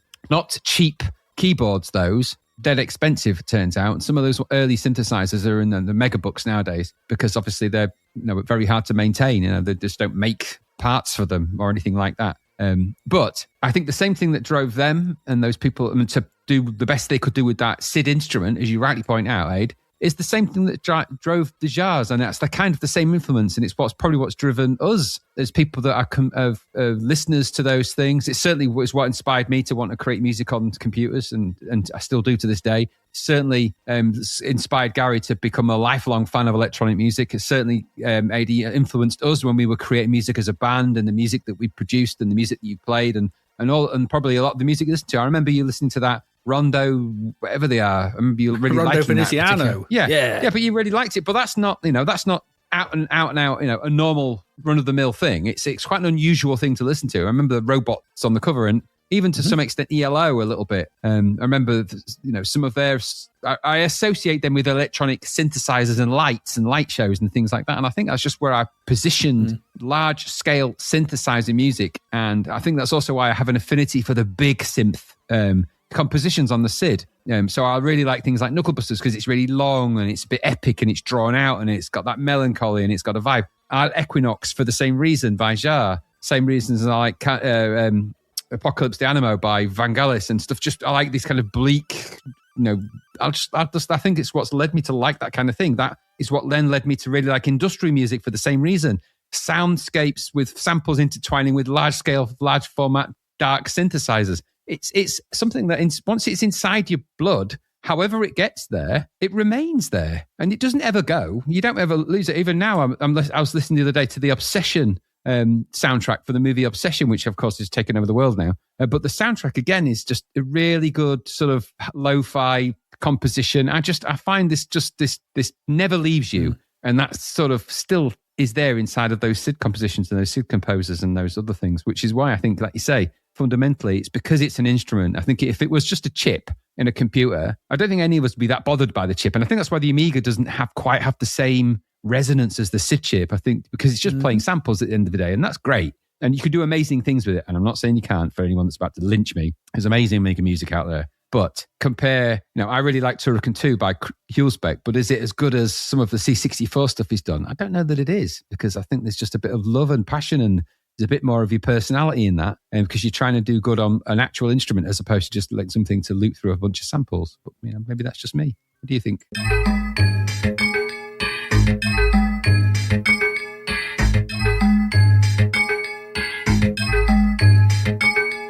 I think what's interesting is that the past 10, 12, 13 years has been a real resurgence in film music that's synthesizer based because people are making these films that are just oddball. You remember when Drive came out in 2011 and it was just a revelation that it had stuff, wasn't it? It was all synthwave stuff. I have a bootleg copy of a work print of Drive before most of the Cliff Martinez score was put on. And in certain scenes, as a work print, he used Nicholas Refn, the director, used Tangerine Dream and Brian Eno to soundtrack his film because he knew what he wanted. And because that was, the guy who made Marty Supreme and Uncut Gems, he's composer 10 Point Tricks, Daniel Lopatin. Daniel Lopatin's come out and said, my scores are basically Tangerine Dream and Jean-Michel Jarre. That's who I'm listening to. That when you listen to those films, those scores are completely 80s based. They're all based in exactly the same way that Jarre and Edgar Friese was making the music. There's a loop. Music is a loop. Everything is a loop. It will come back. But time becomes a loop. Time becomes a loop, as Orbital said. And I think there'll be a phase at some point. Well, what's amazing is all these films we're watching the last 3, 4, 5 years, and you said Obsession, and there's all these young, I don't want to use the word young Turks again, because there's all these hot filmmakers making films, and they haven't got the money for orchestral scores. They're going back to the basics. They're going back to guys with a couple of keyboards and Ableton and Pro Tools and so on and so on, and a couple of cheap keyboards. They've picked up a CS80 or whatever, Casio, and they're making these scores in these incredible films, and they all sound like the films of John Carpenter. They all sound like the films of Michael Mann. They all sound like Stranger Things springs to mind. Stranger Things had Tangerine Dream on the soundtrack. At the end of the day, all the Guest, Front 242 on the soundtrack, it had an electronic score. All these guys there, they've all been grown up listening to Jean-Michel Jarre. And, let's be honest, they were all probably playing Commodore 64 games. Probably. And they're all playing computer games, like the Comic Bakery soundtrack apparently has been riffed on in how many different versions across every different platform. They're all, you trace all these things back perpetually. Oh, yeah. And what I love about that is people go, oh, my God, this is an incredible piece of music. Yeah, that's Comic Bakery. Oh, there's this incredible piece of music. Yeah, that's Love on a Real Train by Tangerine Dream. Oh, I've got this incredible piece of music. Yeah, that's Equinox 4, and so on and so on. You're like, it started ages ago. All this stuff started ages ago because synthesizer music in the late 60s and 70s when Jarre and Edgar Friese were starting, and all the krautrock artists such as Harmonia and Kraftwerk and so on and so on. They wanted to start with a blank canvas. They didn't want to abide by the rules that they had to have, for want of a better word, in this particular context, a Maurice Jarre. And don't forget that Jean-Michel Jarre's dad was Maurice Jarre, possibly in the top 5 greatest film music composers of all time. And I have a theory that that's the reason why Jean-Michel has never gone into doing film scores, is because he's never wanted to replicate what his dad actually. Famously, he never had anything to do with his father at all, but obviously it's left some kind of mark. So Jean-Michel Jarre has never scored a film beyond Le Grand Brûlé, what was it, 74, whatever it was. And he's never done it. He must have had millions. He must have had millions of requests to do a film score. Yeah. You know, he's never done it. Never done it, which is I bet all those French New Wave directors at the time were begging him to. Oh, you would know that the guys who made Diva, Luc Besson, must have wanted Jean-Michel Jarre to score his films and songs. But he's never done it. But, you know, in the early 70s, it was a break. It was a break from orchestral. It's a break from the norm. You know, Jean-Michel Jarre said when we was composing stuff, we didn't want to. It was a break from the Anglo-American tradition, both in formal forms and informal forms.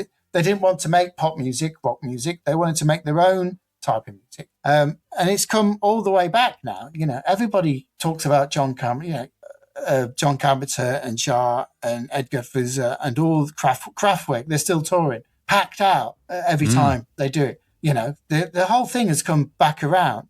And I think that's just absolutely staggering that these thing is going on. And the SID and everything it's part of the story. It's just part of the story. That's all it is. It is. And interestingly, some of this is probably to do with a good resurgence of really high quality virtual instruments. So obviously, modern music is now composed on DAWs, you know, digital audio workstations, DAW software. You've got your FL Studios and your Logic Pros and your Cubases and all of the various tools. They're massive, powerful, multi-track sequencers. To that, you add the abilities of modern technology and computers to replicate and emulate the various synthesizers that existed out there. And there's a great massive swathe of really high quality emulations of things like the Moog and the Jupiter 8 and all the early Roland synthesizers that, nowadays you're talking thousands. They were expensive then, they're even more so now. So there's this wave of the ability to get your hands on that stuff, but it's not inexpensive, but it's certainly not in the megabucks and not in the thousands. You can go and get the V collection for about €500 or something, $500 or whatever it might be. That gives you something like 45 of the most modular instruments that you can imagine in really high quality, exceptionally high quality reference points and versions that you can then just plug into any of the DAW software. And you're away. You can create yourself a Jean-Michel Jarre. You can do a bedroom. You can do it on your laptop now. Or you can even, to some extent, do it off an iPhone. Like a Weird Science. I could get him to come into my room. I could create myself a Jean-Michel Jarre. He'll appear just like magic, just like that. Not for Adrian. You, though, Adrian. What am I doing here? Jean-Michel, there you are. Oh, dear. What do you little pervert want to do now? Let's have a shower, Jean-Michel. So there's a lot of... So what it's led to is that idea of synthwave is the idea of that... Just not to apologise. If you want Jean-Michel Jarre in your bedroom, we can make it happen for you. Who doesn't? Well, Gary did for a long time, didn't he? But he ended up with Vangelis, and he never really got over that. Come on, Edgar, tonight's the night, Edgar. He got one of those one-wish willows. He's like, oh, Edgar Freeze. Edgar, why did you have to be? I didn't wish for you. Anyway, point being, enjoy your tangerine dream, Gary.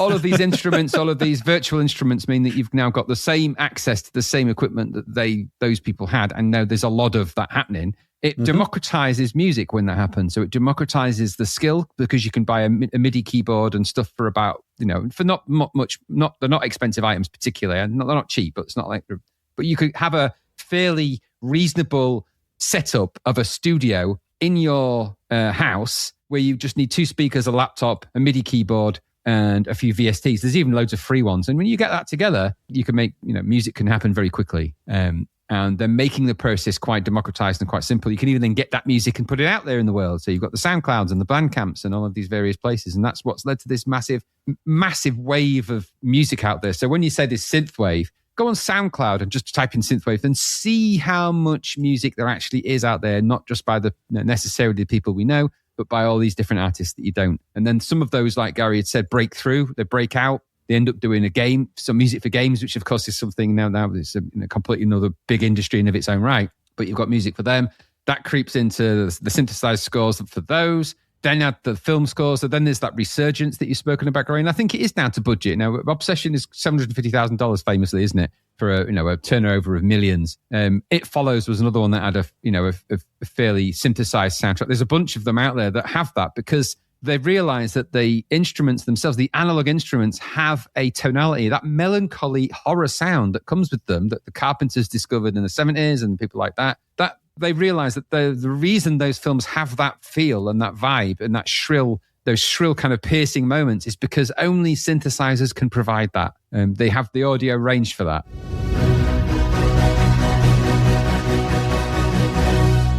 I've got a question to you guys. So I'll ask you, what was the first song to use a synthesizer? Take a guess. Yeah. A song to use a synthesizer? Whatever. Ever. Oh, gosh. Was it in the 60s or something like that? Is it a Beatles song or something crazy? I'm fairly certain you're not going to get it, but have a go. I have no idea. No idea. Is it a Beatles song? It's a very famous song. Very famous. Is it Beach Boys? No. Okay. Very famous. Further. Go further back. 1920s or 30s? Close. Very close. Very close. I don't know. Go on. Vera Lynn, We'll Meet Again. Really? 1939. Really? What instrument did that use? Right. So the version of We'll Meet Again that everybody knows was recorded in the 50s, post-World War II. It's more orchestral and, should we say, classic pop sounding. Yeah. The first version was recorded in 1939 with a Novacord synthesizer, which was the first polyphonic synthesizer. It followed the theremin, but the Novacord was the first. It was basically a fancy organ. So if you go away and listen to the very first incarnation of that song, it's a little bit creepy and a little bit dark. It's not the version that we know. I thought I was listening to it last night, and I'd known it for a while, but I went back and listened to it, and it is incredible to think that was 1939 that song was created. But that. Again, we're going back to the fact that technology was changing. For example, the first film to have a fully synthesized score was, what's that one? Oh, God, I don't know. 1956, Forbidden Planet. Of course, yeah, because they used all the loops and loops. Yeah. First one ever to use a fully synthesized score. So, these things have been around for a while. Yeah, It just took time for it to coming to the point where people could use it for their own purposes. Well, that's the same thing that's the same thing with microcomputers and chips and stuff like that. And you can those kind of things that computers were around 50s and 60s and they were massive and huge, and you have to wait for them to come down to a size where they can become popular. And transistors have to come to chips. And then you get Pong in 1972, which proves that. And then 5 years, it's 3 years later until we get that in the home. There's a slow, and then it all speeds up. And so exactly, And I imagine that shrinking of chips, silicon chip and transistors and all that kind of thing that was going on, and we see that shrinking for video games and that history of that probably working in parallel with synthesizers and stuff. Absolutely. Electronic music. So those things will be just working alongside each other as they're getting smaller and smaller and cheaper and cheaper. Yeah. And getting until you get to the 80s when you see this big explosion of the Roland synthesizers on every bloody song and stuff. We've gone through over the last 5 years. Korg, and all those kind of things. Don't forget, of course, in the UK, we were spoiled a bit, weren't we? Because we had the BBC Radiophonics. So whenever we watched a BBC sci-fi show, they always had synthesizer music on it. Like Doctor Who had synthesized music well early on. 1958 was the start of the BBC Radiophonic Workshop to create those bleeps and bloops. That was the first full-on studio to make bleeps and bloops. Absolutely. Am I right in thinking, Gary, you had an LP that you got from the library, which is something to do with the BBC Radiophonic Workshop? For some reason, I remember you coming back with that from a library. No, I'm sure it was it was the sounds of Sputnik or something bloody weird. I can't remember. I'm sure you had some. There's loads of those kind of albums, loads of them, and it's I don't still have it if I ever had it. I still have the Excalibur soundtrack though. Well, you will do because they've been demanding that back. The library's actually closed down now in Grimsby, I think, hasn't it? It's gone. There's no more. So you're free, Gary. They're not chasing you down. No one can have that soundtrack but you. That's what he said. That's exactly what he said when he took it out. Because he was the only one that could get out the drawer. In an ironic twist. Yeah. only he who can draw it from the drawer can have this soundtrack. Grant me the power. Oh, this library's not that big. Use the record. Do it. Okay, so influence of Jarre then. So, right, now. Where were we? So just what I'm thinking was, because I went through and I listened to and found a lot of influenced by stuff. And I think it's interesting because we all know some of these and maybe some things that you don't. And I'd not actually listened to any... I vicariously had listened to bits and bobs of them, but I hadn't listened to some of these. And I want to just go through these with you guys because I think it's important. So, Hubbard's tunes, Sanction, right? Everyone likes Sanction, the loading tune. Everyone remembers, But the title screen, Dance of the Nights from Prokofiev's ballet Romeo and Juliet, isn't it? Don't really suit a shoot up. Delta, we've already said, was Philip Glass. Kindness Scatzy. There's Pink Floyd in there apparently in the in-game one as well. It is, yeah. It's On the Run from Dark Side of the Moon. So there you go. That bit that goes, that's from Dark Side of the Moon. That sounded exactly. You sounded now like it, Gary, but okay. Oh, well. You got the drift. You got it. We did. International Karate, of course, is Merry Christmas, Lawrence. It's Forbidden Colours, isn't it? The track is, yeah. Warhawk.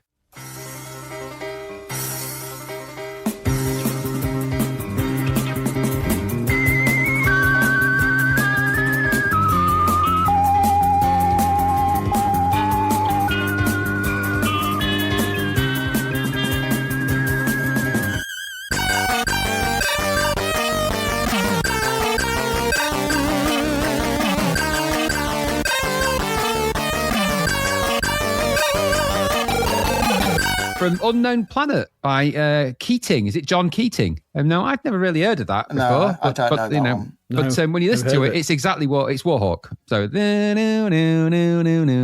think of it played on it. Actually, Hubbard's version is actually, I think, slightly better. And some of these are slightly better versions because it's just, I think it's just some of these early synthesizer albums are quite sparse. So they're not because the Jarre ones are quite dense, actually. Some of them not so much, but most of them are pretty dense. The Vangelis ones, again, a bit sparse. These ones, early ones, are quite sparse. And it's almost like there's one guy with 2 or 3 keyboards, probably is that. So anyway, but he was quite an influence on a few things. So Warhawk was Unknown Planet. That's John Keating. And also a bit of another John Keating track called Space Agent is Warhawk. So it's actually another amalgamation of 2 things. The one that surprised me the most, Master of Magic, Hubbard.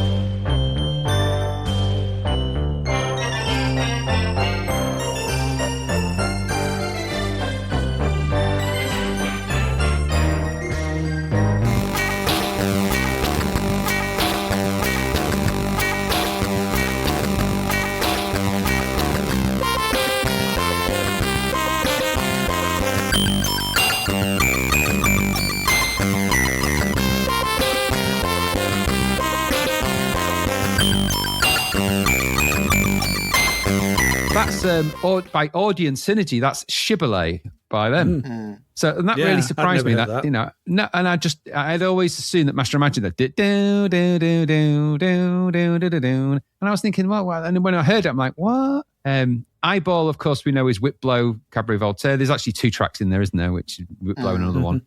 Zoids.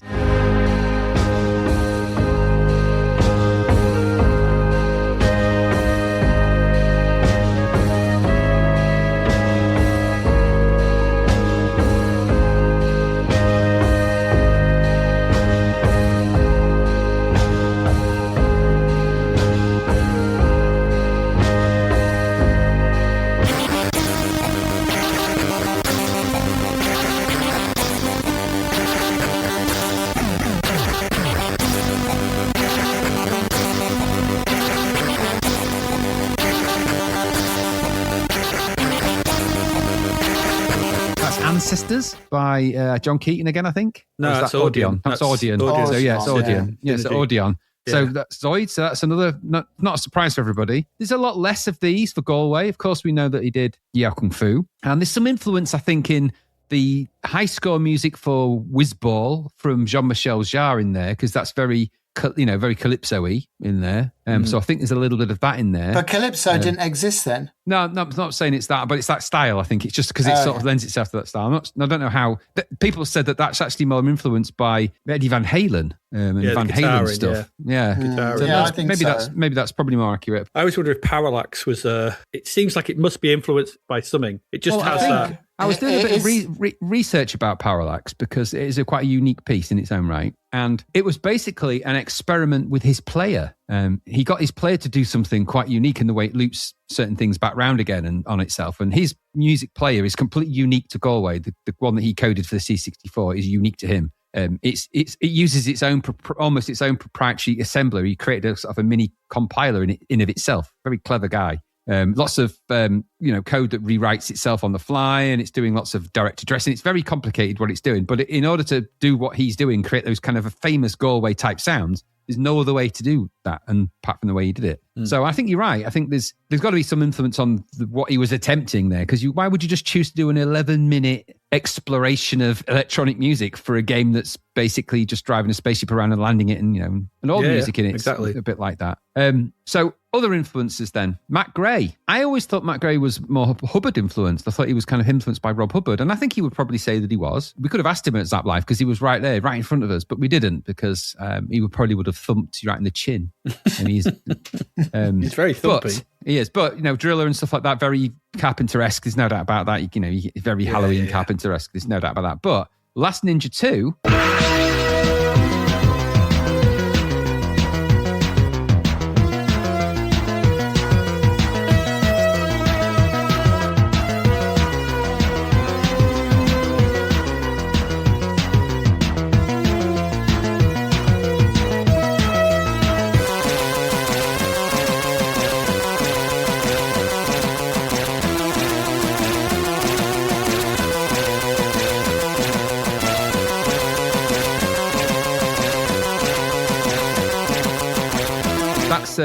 A tune there inspired by Midnight in Tula. Is that a Tangerine Dream one, Gary, that you know? Yeah, he took a couple of Tangerine Dream tracks, yeah. The Mansion.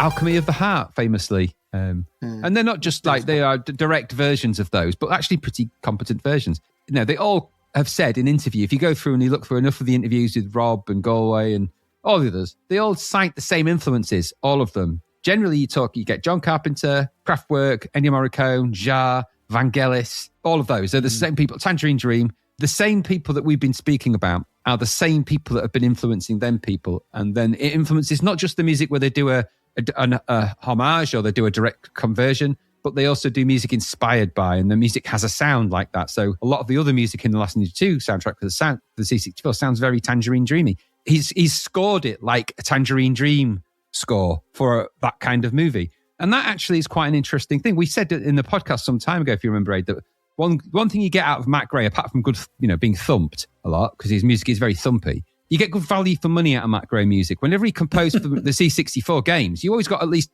10 4 or 5 minute tunes out of him. He always overproduced. You want the Dave Whitakers where you're lucky if you got a 30-second loop or anything like that. He produced soundtracks for the games. Driller is a soundtrack for that game, and some of the others didn't do as much of that. Hubbard did less of that. He did it here and there. Galway tended to do big more pieces, but the versions of Rambo and Green Brain stuff that he did are very good versions of arcade stuff. But when you get that kind of idea that instead of having little short in-game interludes and bits of loops in 30, 40 seconds, when each one's a sort of proper soundtrack, that's not just being inspired by the Tangerine Dreams. That's just thinking about that game in terms of how you can make it filmic. And that sort of occurs with Matt Gray with things and a few other games that he did the music for as well. I found that quite fascinating. There's an entire thread dedicated to that whole notion of inspired by musicians and all the rest of that, which we'll put in there. Big discussion about it. Some people think it's a good thing. Some people say it's not such a good thing. I think it's all a good thing.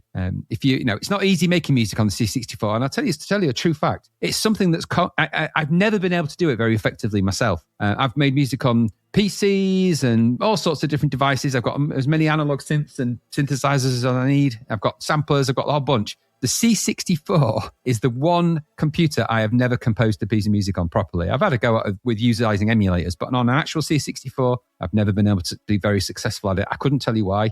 I've tried trackers on it. I've tried all sorts. I've tried all the different tools. It's not easy to do. That's why. It's fucking difficult. And so hats off to those guys that were sitting there thinking, right, I'm going to create a 35-minute soundtrack for a game of Last Ninja 2 based on all these different bits of music, because it's not bloody easy to do that. Yeah, they put the effort in. I mean, you get that though, don't you? You get that from the Commodore 64's music. That you felt that they put the effort in. I mean, I mean, you're not even talking about people who are getting paid. You know, I've mentioned it before, the Think Twice 3 music, which I think is astonishing. Nobody got paid for that. It was some fella who about 17 sitting in his bedroom just composing for the love. And that's what it's all about. Don't forget the Barry Leach piece, Gary, that we used to love. Oh, I love that Barry Leach, Mindsmere, the 10-minute version with the drum, extended drum section. We used to sit in your room and listen to that.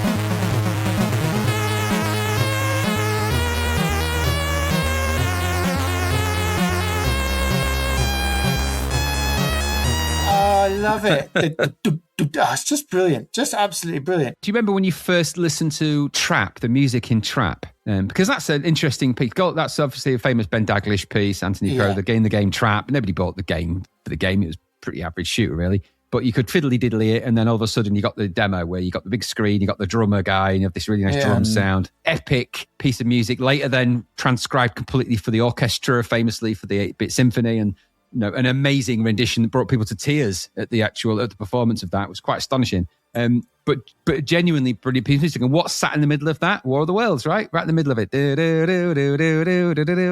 Right in the middle of that. And I forget about War of the Worlds in amongst all this stuff.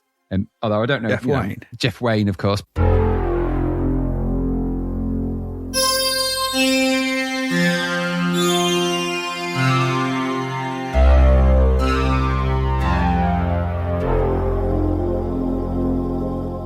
So our thoughts then. So we've sort of explored Jarre's. Do we have a favourite Jarre album amongst Gary? Have you got a favourite? Have you got top Jarre here? I've got a top tune. What's your top tune then, Abe? And hum it. It's do do do do do. It's that the do song. Do do do do do do do. Oxygen. I think it's a great song. It's a great tune. It's a really good piece of music. It's absolutely and it's good fantastic. Because I like Jarre's version of it. The thing is, if you said which is my favourite Jarre tune, it's Yeah Kung Fu. Yeah, because I think that's incredible. But, I think for me, with Jarre, we're looping back now as we're kind of closing, is the fact that for me, maybe his best 20 minutes is side A of Zoolook. That's what Charlotte Rampton said. My favourite piece of music probably is Magnetic Fields Part 4, which is the Kung Fu music.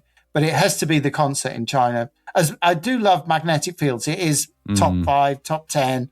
It's in there as an album across it. I think his strongest 20 minutes, maybe the first 10, 12 minutes is Ethnicolor on Zoolook. When I listened back to them tracks last week, which is such a strong set of tracks. Oxygen, listening back, it seems fantastic, but not quite mature enough. Equinox is a bit more composed. Magnetic Fields is again better, and then 84 with Zoolook. So I mean, you talk about 4 album runs, whether it's the Beatles when they did Abbey Road and Revolver and so on, if you look at 3 or 4 album runs, Oxygen, Equinox, Magnetic Fields, and then miss out the live ones and get to Zoolook, those 4 albums, I mean, those are just incredible. You know, like I said, every artist has a peak, and with with Jean-Michel Jarre, he's completely massively changed the game in terms of popular music, I think, because it appealed to the masses. The tunes, everyone knows the tunes. That's the whole point. That's what he added to the mix. And it was the tunes that really enabled the SID chip people to replicate them. So, yeah, those are my key things. For me, I'm going to say there's 2, actually. I really like Rendezvous. I really like Rendezvous. I like the second Rendezvous. I like the fourth Rendezvous. And probably that's my... there's parts of Magnetic Fields and there's parts of Oxygen I like, of course, and Equinox especially. I've got a real soft spot for Equinox because I think it's because it was the first one that really brought a real mood to what I was listening to in terms of electronic music. To that point, electronic music for me had been something that was in the background and the rest of the band were kind of wrapped around it. This was at the forefront, and it was the only thing you were listening to. And I was mesmerized by this, that somebody could make these sounds with these instruments, and it fascinates me even now to this day. But I really like the second Rendezvous, particularly like it live, because it's just, they always have a 120-piece, orchestra and chorus in the background, so you get the kind of sound, the big epic sound. Very good. And it suits live. And then I really like Revolutions. I know it's controversial because it was kind of not liked that much when it came out. It is very short. It is very bit speedy. It's got a really weird tracks and a couple of tracks in it, but the Revolutions, not so much the Revolutions, TV, no DV, and all that. It's not so much that bit,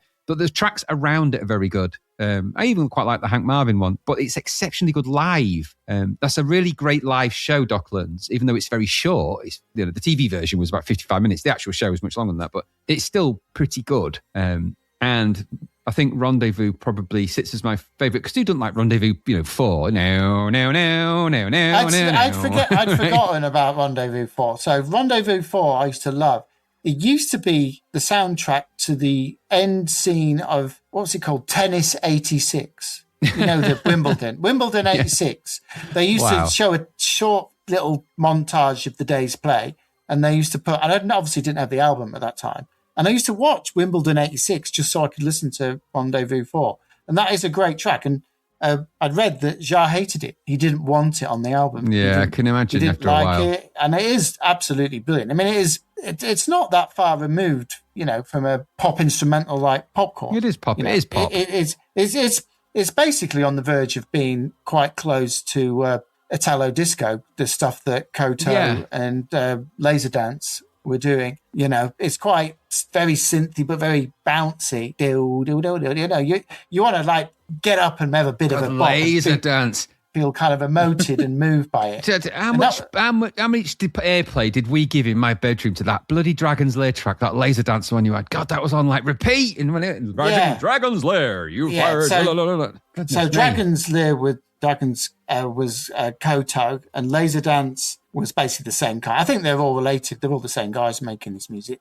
I've always said, with Newbie or whatever house, there's only about 10 guys making this stuff, and they make hundreds and hundreds of tracks. They're just churning out. It's changed slightly nowadays because everyone's got access to this stuff. But Rendezvous 4 is it's interesting that he really disliked it and didn't want it on the album, because it's quite clearly along with Rendezvous 2, which is the flip side, which is the more slower, maximalist, huge orchestra type event, whereas Rendezvous 4 is let's just have a bit of a dance. Rendezvous. I think it's Rendezvous in the live show, as well as the famous, the big orchestra and the big chorus.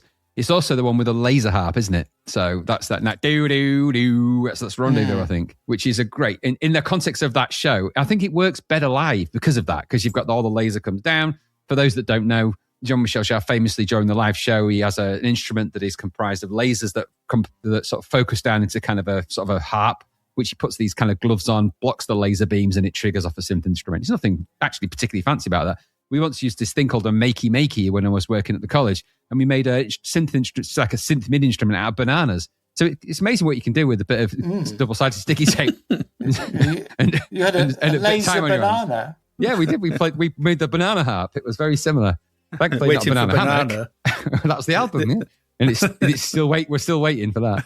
Bloop, bloop, bloop, bloop, bloop. But yes, fond memories of Jean-Michel Jarre. We listened to a lot of Jarre at your house, Gary, in your bedroom principally. We listened to a fair bit of mine. AD, I don't know if we must have listened to stuff at your place as well. I think all of us. We don't mind very often. Because you weren't really, well, it's not that you went into that sort of thing. You were kind of you were a more Rush and more, but they have synthesizers in Rush. They famously, got entire albums of it, right? So they do. They certainly do. They have synthesizers. But and their early stuff, especially their big proggy stuff in the 70s. You can clearly see the influences of all the sort of Tangerine Dreams and stuff on there. You listen to them. But that's I don't want to go for another half an hour here. No, well, I'm just thinking, when it comes to the, because back then buying music was an investment, like you said. So libraries were common for us because it was fucking expensive to buy records, back then. Even when you got no money or little money, going out and spending whatever it was, 10 quid on an LP, you had to make sure it was bloody good. That's why when you listen to Waiting for Cousteau, your life drained out of you because you just spent some money on that. £12 I paid for that. That's like about 25 quid in modern money. Exactly. And you can't imagine doing it now. Not at 40, I think, Gary. It's not exactly, that's not the way it worked. But now, of course, the music's ubiquitous. You can just get it anywhere. You don't even have to try it here. It's everywhere. It's basically almost like it's like running water. It's like a free resource. You go on YouTube, you can find somebody that's done something, for every copyright strike out there's somebody else has put it on another platform and remixed it into something. Music's now so convoluted that AI has now created this crazy world where all the music's kind of just merged into one. You don't really know what's authentic or not thanks to that. And so there's this kind of melange. So real authentic music that comes out, and that's why you weird groups like the Angine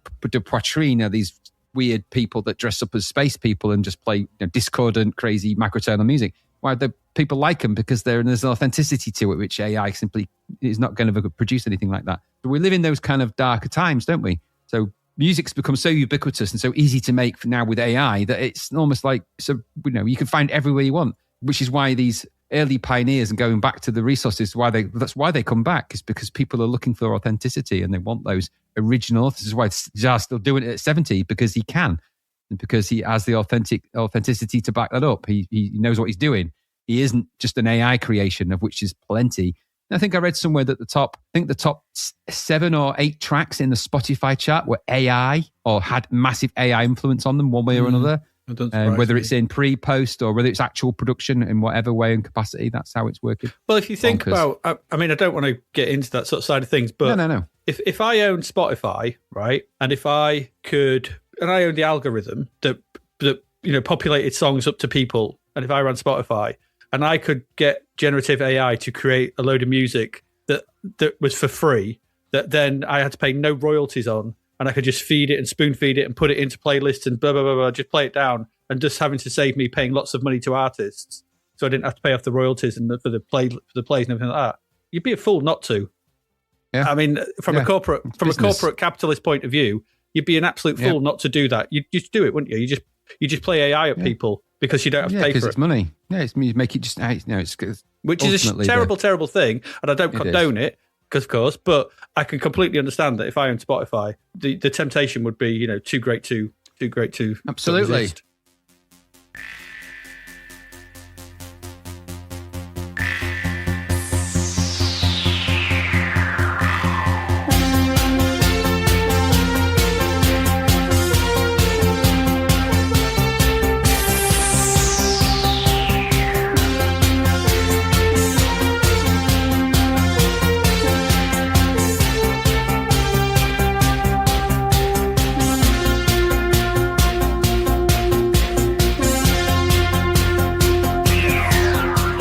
Jean-Michel Jarre, the man, the myth, and Gary's favourite Jarre. That turns out it's his favourite Jarre, which it is.